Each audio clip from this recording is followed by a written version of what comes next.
اعوذ باللہ من الشیطان الرجیم بسم اللہ الرحمن الرحیم۔ میرا نام ہے قاری شفیق، آپ دیکھ رہے ہیں آن لائن قرآن لرننگ 786۔ دوستو آج ہم بات کرنے والے ہیں اخفا، غنہ، اخفا میم ساکن، قلقلہ، ادغام، قلب، ادغام میم ساکن، یہ سب چیزوں کی۔ اگر آپ یہ جاننا چاہتے ہیں تو ہماری ویڈیو اینڈ تک ضرور دیکھیے گا۔ اور شروع کرنے سے پہلے میں آپ سے گزارش کروں گا کہ ہمارے چینل کو سبسکرائب کر لیں تاکہ ہر آنے والی نئی ویڈیو آپ کو سب سے پہلے مل سکیں۔ تو چلیں ہم شروع کرتے ہیں کہ اخفا کسے کہتے ہیں، غنہ کسے کہتے ہیں، اور اخفا میم ساکن اور ادغام میم ساکن کسے کہتے ہیں۔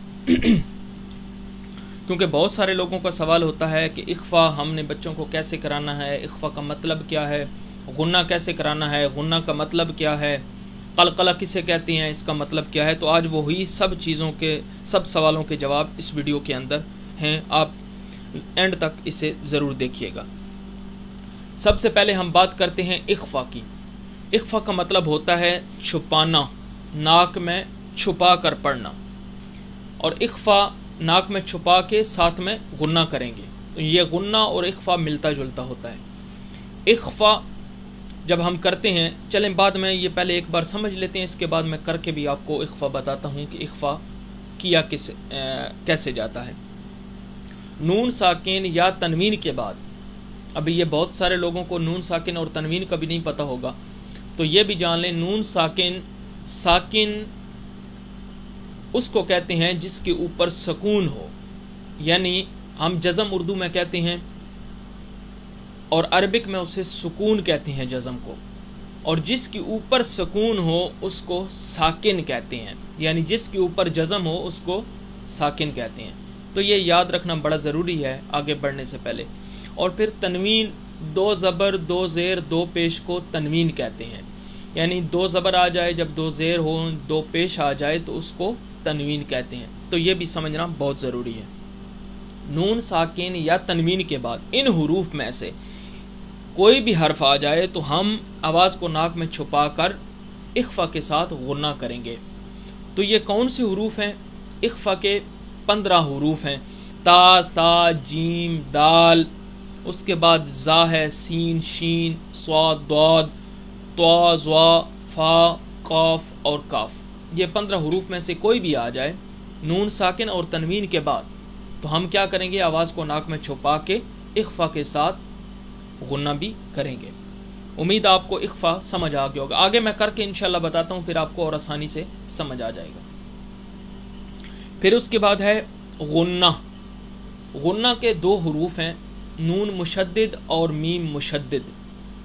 پہلے سمجھے غنہ کہتے کسے ہیں۔ غنہ مطلب آواز کو ناک میں تھوڑی دیر روک کے رکھنا ہے اور گھمانا ہے، ٹھیک ہے؟ آواز روک کے رکھیں گے جب ہم تو غنہ ہو جائے گا۔ یہ بھی آگے چل کے ہم دیکھتے ہیں کہ کیسے غنہ کرتے ہیں۔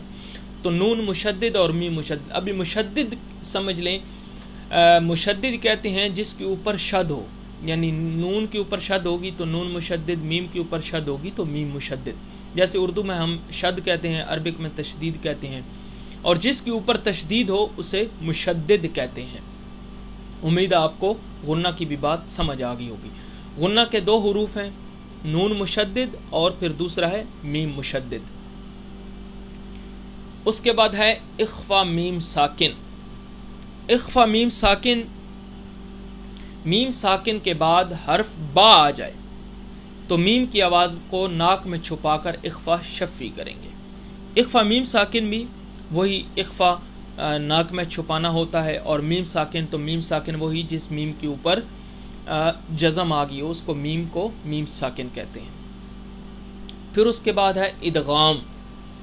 ادغام کے 4 حروف ہیں، یا، واو، میم اور نون۔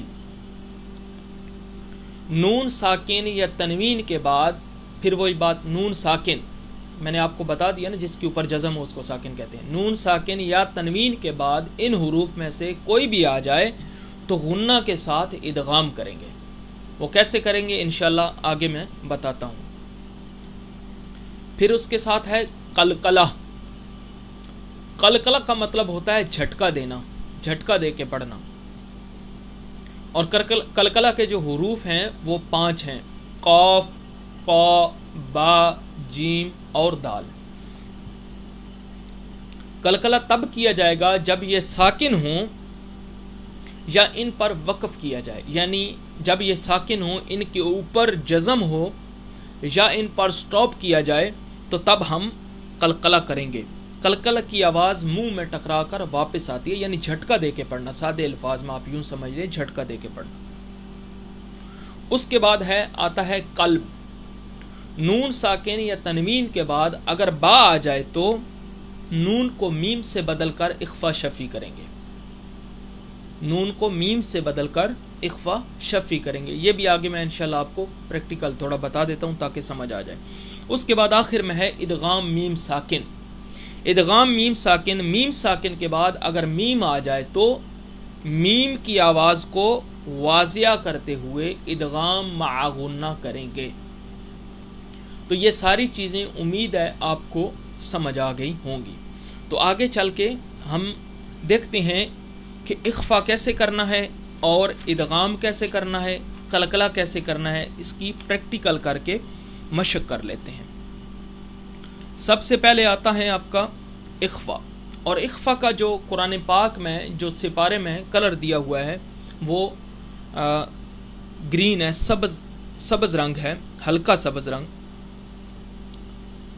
تو اخفا اس میں سمجھنا ضروری ہے۔ اور ایک اور بات مجھے یاد آ گئی، اس کا دھیان رکھیں کہ بہت سارے جو سپارے ہیں قدرت اللہ کمپنی کے، جو انہوں نے مطلب پرنٹنگ کی ہوئی ہے قدرت اللہ کی، تو یہ باہر والا رنگ آپ کو امید ہے نظر آ رہا ہوگا، یہ باہر رنگ جو ہے، اور اس کا اندر والا یہ جو نیچے لکھا ہوتا ہے ادغام، اخفا، اور یہ پوری لائن لکھی ہے، یہ باہر والا رنگ، یہ فرسٹ پیج والا، اور اندر جو ہے یہ والا رنگ، یہ سیم ہونا چاہیے۔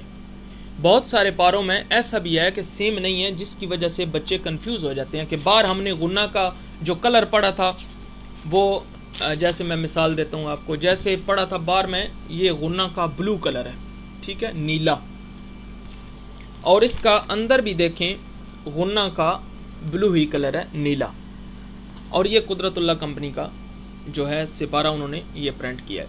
اور اس کے بعد یہی دوسری چیز ایک اور دیکھ لیں، یہ دوسرا سپارہ یہ بھی قدرت اللہ کمپنی کا ہے، لیکن اس میں تھوڑا سا فرق ہے۔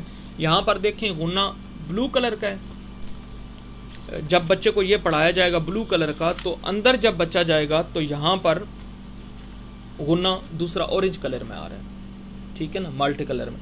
تو یہ بچہ کنفیوز ہو جاتا ہے کہ پچھلے سپارے میں ہم نے وہ پڑھا تھا، دوسرے سپارے میں ہم یہ پڑھ رہے ہیں۔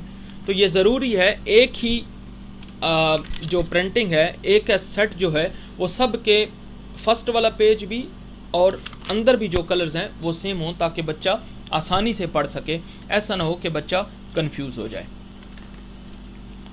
ابھی ہم دیکھتے ہیں کہ سب سے پہلے اخفا جو ہے وہ کیسے کرتے ہیں۔ تو آئیے اخفا ہم کر کے میں آپ کو بتا دیتا ہوں کہ اخفا ہم کیسے کریں گے۔ جیسے قرآن پاک میں جب آپ پہلا سپارہ کھولتے ہیں سورہ البقرہ، تو اس کے اندر جب آپ پڑھتے ہیں،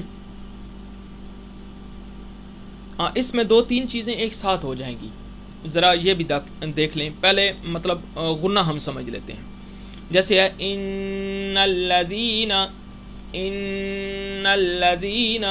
ناک میں آواز گئی ہے، آواز کو ناک میں چھپایا ہم نے، گھمایا تھوڑی دیر، پھر پڑھا ان الذین، یا پھر غنہ ایسے کرتے ہیں وَمِنَ النَّاسِ۔